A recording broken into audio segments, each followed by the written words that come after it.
আপনি আসছেন এমন একটা জায়গায়, এটা ডাইভার্স জায়গা। আপনি কলেজে ঢুকবেন, ঢুকে দেখবেন আপনি যখন 1 মাস বা 2 মাস অবজার্ভ করবেন, দেখবেন এখানে কেউ ভিডিও খায়, কেউ আড্ডাও দেয়, এটা টাইম কেউ নামাজও পড়ে, কেউ রিডিং রুমে পড়ছে, কেউ আবার প্রেম করে ঘুরে বেড়াইতেছে, কেউ আবার কেউ স্টেডিয়ামে গিয়ে খেলাধুলা দেখছে, কেউ আবার সারাক্ষণ রাজনৈতিক মিছিল মিটিং করছে, আবার কেউ আবার খুব ভদ্র নিরেট ভদ্র হয়ে রিডিং রুমে বসে বসে পড়ছে, আর পৃথিবীতে কোনো কিছু নিয়ে ব্যস্ত নয়।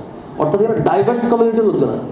আপনার হঠাৎ মনে হবে যে মানে আপনি যখন আমাদের ইউনিভার্সিটিতে বলি, আপনি যখন কোথাও যাবেন যেখানে খুব আড্ডা চলছে, আপনার মনে হবে বিশ্ববিদ্যালয়ে কি এটা যে শুধু আড্ডা দেয়। আপনি যখন রিডিং রুমে দেখবেন মনে হবে কি শুধু দেখে ছেলেপেলে পড়ে।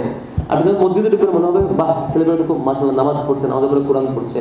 আপনি যখন আমার বাজে কাজ হয় এমন কিছু জায়গা আছে কিন্তু দেখবেন যে ইউনিভার্সিটি মানে নষ্ট হয়ে গেল, এরকম মনে হবে।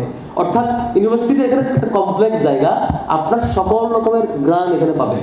মুশকিল হইলেও যে আপনি কোনটার সাথে মিশবেন, কেমন করে নিবেন, কেমন করে নিবেন না, একটা বড় চ্যালেঞ্জ আর কি। এখানে মূলত চেঞ্জিং ফ্যাক্টর 3টা ফ্যাক্টর আমার বিবেচনায়। একটা হচ্ছে আপনার টিচার, আপনার সিনিয়র, অর্থাৎ আপনি ইউনিভার্সিটিতে যাওয়ার পরে আপনি সিনিয়রদের সাথে মেশেন। সিনিয়র যারা আপনার ডিপার্টমেন্টের সিনিয়র, দেখবেন বিশ্ববিদ্যালয়ে যত মানুষ কল্যাণকর কাজ করছে বা বড় হয়েছে তার মধ্যে ইতিবাচক কাজের, আমি যদি বলি যে আমার লাইফে যত ভালো ভালো কাজ শিখেছি বেশিরভাগ ক্ষেত্রে আমার সিনিয়র ভাই বোনেরা মানে বড় ফ্যাক্টর, তারা এখানে কন্ট্রিবিউট করেছে।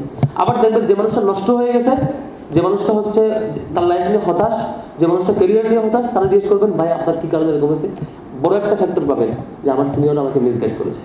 তারা আমাকে হয়তো বলেছে যে সিজিপিএ দরকার নাই, ঘুরো, আসো, রাজনীতি করো, মিছিল করো, মিটিং করো, সমাবেশ করো, সারাদিন পাহারা দাও, এই করো সেই করো, নেতার পিছনে করো, স্লোগান দাও, এগুলো হয়তো শিখাইছে। আপনি দেখবেন হয়তো মানে বড় ভাই অফার করতেছে খারাপ কিছু, চাঁদাবাজি কেমন করতে শেখাচ্ছে, বহু উইং আছে যারা চাঁদাবাজি শেখায়, বড় ভাই জুনিয়রদেরকে শেখায়। বহু আছে যে দেখে বলে যে ইউনিভার্সিটির সব প্রেম প্রমাণ এটা হইলো যে করতে হবে, ঘুরবা, আর সিজিপিএ দিয়ে কি করবা, মানে এরকমই শেখায় আর কি।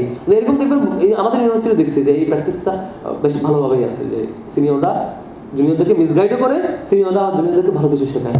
আপনার ডিসাইড করতে হবে যে আপনার ডিসিশন অনুযায়ী কোন সিনিয়রকে আপনি আপনার কাছে ফ্লোর দেবেন, কাকে আপনি আপনার জন্য সিনিয়র মনে করবেন। এটা একটা বড় ফ্যাক্টর। এই ফ্যাক্টরটা যদি আপনার কন্ট্রোলের বাইরে চলে যায়, আমার কাছে মনে হয় না যে আমরা মানে খুব ভালো রোল প্লে করতে পারবো, বা আমরা মানে তাদের ইনফ্লুয়েন্স কিছু না কিছু আমার গায়ে পড়বে। তার মানে কি আপনি বাকিদেরকে স্কিপ করবেন? তা না, আপনি ইউনিভার্সিটির সকল ক্যাটাগরি মানুষদেরকে মিশবেন, কথা বলে হাই হ্যালো করবেন, সবাই ফর্মালিটি থাকবে, কিন্তু আপনার হৃদয় জায়গা করে দেওয়া অথবা তাকে আপনি ফলো করতে চাওয়া, তার ইনপুট আপনার আচরণে এবং পড়াশোনা এবং ক্যারিয়ারে নিয়ে নেওয়া, এক্ষেত্রে মানুষদের একটু ফিল্টার করতে হবে।